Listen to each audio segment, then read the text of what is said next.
Queridos irmãos e irmãs, vamos celebrar esse final de semana, esse domingo, a solenidade da Ascensão do Senhor.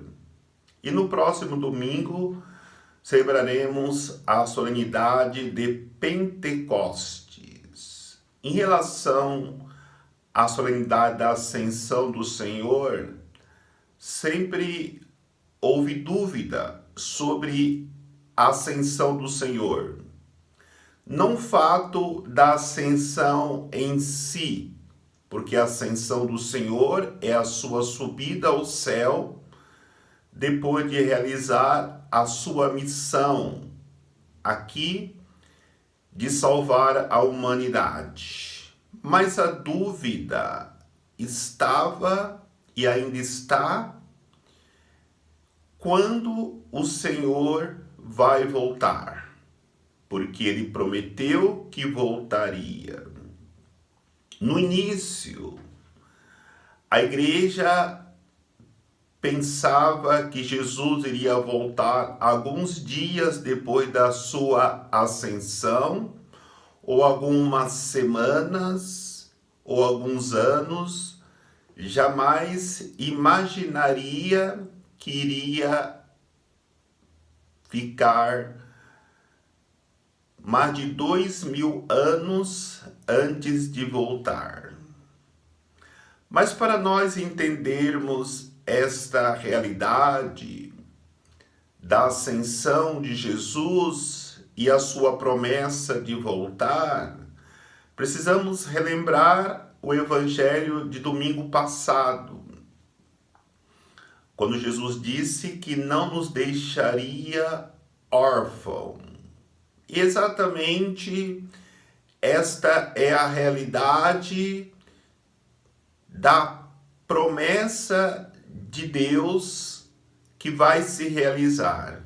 Porque corremos o risco de acharmos que, por estar demorando tanto, Jesus não voltará mais e nos tenha abandonado. Então, a promessa de não nos deixar órfãos nos lembra que Jesus quer ser nosso amigo. Por isso, São Lucas, na primeira leitura, vai apresentar a Teófilo tudo aquilo que Jesus nos ensinou.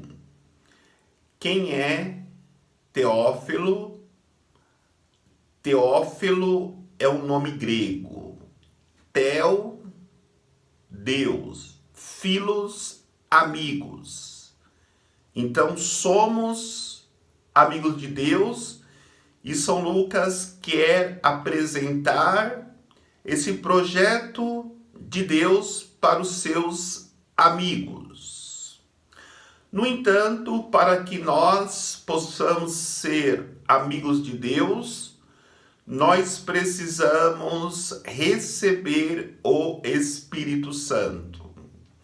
Quando o Espírito Santo vier, na semana seguinte, na semana que vem, com Pentecostes, nós deixaremos a nossa orfandade e teremos conosco em nosso coração para sempre a presença de Deus. E diante desta realidade da volta de Jesus, nós poderemos encontrar na liturgia da palavra a razão porque temos a certeza que Jesus não voltaria logo. Porque após a sua ressurreição, ele ficou 40 dias instruindo os seus discípulos para que eles fossem em toda a parte do mundo anunciando a boa nova. E é claro, se ele ficou 40 dias instruindo seus discípulos, porque ele queria que a sua mensagem de salvação chegasse em todos os cantos do mundo, era evidente que ele não voltaria logo, com uma semana, com um mês, com um ano, mas ele quer que antes da sua volta todos façam experiência de salvação.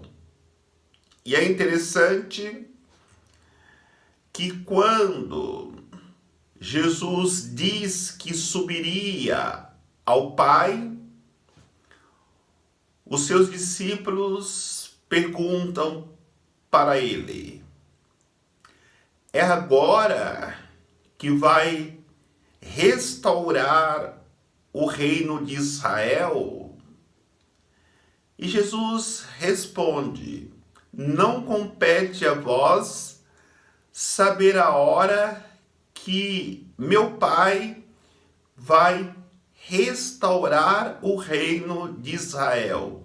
Porque, na verdade, essa pergunta dos discípulos era exatamente essa: o Senhor vai voltar logo? Então Jesus procura ensinar os discípulos que não competia a eles saber a hora que Deus iria restaurar o reino de Israel, ia restaurar a humanidade com a sua segunda vinda, mas envia os seus discípulos para que eles fossem em toda a realidade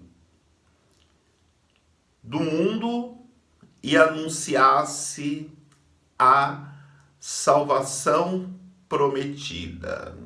E quando Jesus está subindo para o céu, os discípulos ficam olhando para cima e aparecem dois anjos, dois personagens.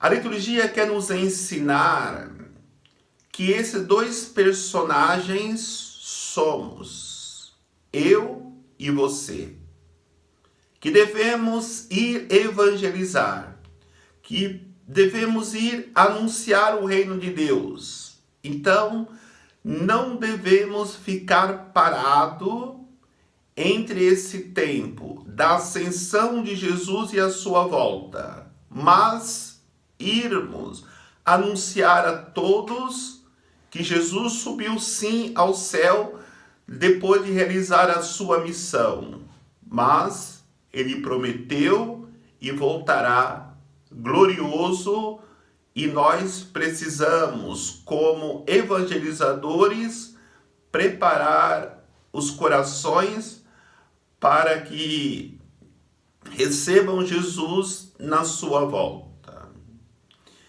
E a segunda realidade que precisamos refletir é o perigo de nós desanimarmos depois de tanta espera, depois de 2000 anos, e Jesus não voltou ainda. Então, o Evangelho nos ensina que Jesus envia seus discípulos e pede para que eles semeiem a esperança nos corações. E talvez o mundo esteja desta maneira, desta forma, porque muitos já desanimaram, já perderam a esperança na volta de Jesus. Eu me lembro que, se eu não me engano, em 2012, morreu um dos maiores escritores contemporâneo, chamado Carlos Fuentes. Era um escritor mexicano. E perguntaram para ele se durante a vida dele ele teve alguma pergunta sem resposta. Ele disse: a única pergunta sem resposta que eu tive durante toda a minha vida é se Deus existe ou não. Ele até brincou dizendo: eu estou muito perto de ter essa resposta, já que ele já estava com 83 anos de idade. E em um livro dele, ele escreveu: se Deus existe e eu não acreditar, eu tenho muito que perder.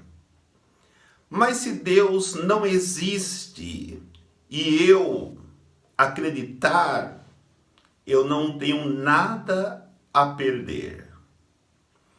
Talvez esta realidade nós precisamos aplicar em nossas vidas. Se eu esperar Jesus e ele não voltar, eu não tenho nada a perder. Mas se eu não esperar e ele voltar depois da sua ascensão, eu tenho muito que perder.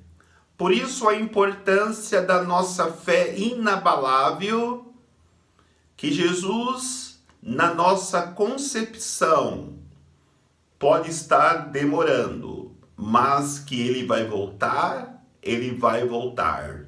E se ele voltar e nós não estivermos preparados, teremos muito que perder. Por isso, esse perigo que vivemos no mundo, quando os homens buscam os prazeres, quando os homens constroem armas de destruição, em vez de construir enxadas, foices, tratores, arados para plantar e matar a fome das pessoas que passam necessidade. Diante desta realidade, nós somos chamados a nos preparar para a volta de Jesus. Por isso, na segunda leitura, nós ouvimos que Deus nos dê uma sabedoria profunda, que ilumine com a sua sabedoria para nós compreendermos esta promessa de Deus de vir ao nosso coração, ao nosso meio, para nos oferecer o céu aberto por Jesus Cristo com a sua paixão, morte e ressurreição. Que o Senhor ilumine as trevas dos nossos corações, para que, iluminados, nós possamos enxergar claramente que tudo aquilo que nos foi prometido por Jesus será realizado plenamente. E que a esperança que foi semeada em nossos corações pelo próprio Jesus, quando nos prometeu que não nos deixaria órfão, mas enviaria o seu Espírito para ficar permanentemente conosco, nós precisamos colocar em prática. Porque sem a esperança, nós jamais iremos conseguir viver já neste mundo, a expectativa da nossa subida ao céu para que possamos eternamente regozijar-nos com o nosso Deus que nos ofereceu alegria do céu, porque Ele conquistou doando a sua vida por cada um de nós. Que nessa solenidade da ascensão do Senhor, nós elevemos o nosso coração para o céu, não somente para ficar olhando, mas sim para subirmos com Cristo através da nossa missão de evangelizar e viver já aqui na terra a alegria do céu que se abriu para todos aqueles que obedeceram a Jesus e anunciam o seu reino com convicção de que Ele vai voltar e nos levar para a eternidade. Que o Senhor nos abençoe, em nome do Pai, do Filho e do Espírito Santo. Amém.